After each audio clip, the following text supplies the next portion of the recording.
On this side the ring will go in like that, then following the plate and then the bearing. The ring has been inserted and now the plate is in. Now the small bearing is going to get in. I will use a rubber hammer to install the bearing. The bearing was installed without too much effort and I will now give it a little oil. Now on to the other side. Here it is a little bit different. The plate goes in there, then comes the bearing. Okay, the bearing is in. I had to do it 2 times because one time it didn't go straight in. Alright, now I will turn it around and get the ring in. This isn't too much of a problem. Just put it in, make sure it's the right way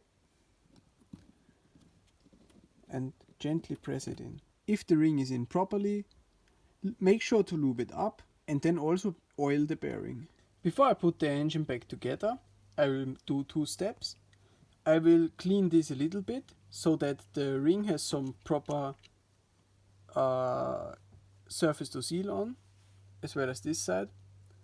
And I will also glue up this pin so that it doesn't destroy the ring at the first mating.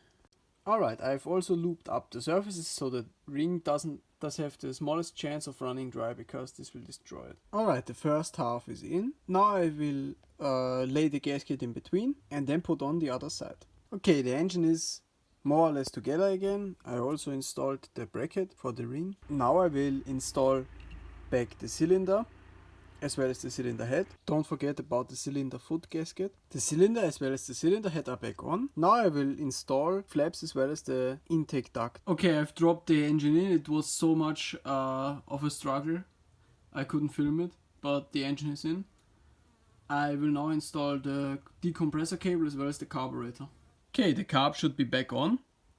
So now I will try to install the ignition. Okay, the ignition is back on. I will now put back on the variator. The variator was installed as well as the belt. Alright, the engine runs and I do have idle. So I will now mount the decoration. Alright, so the Peugeot drives again and the rebuild is done.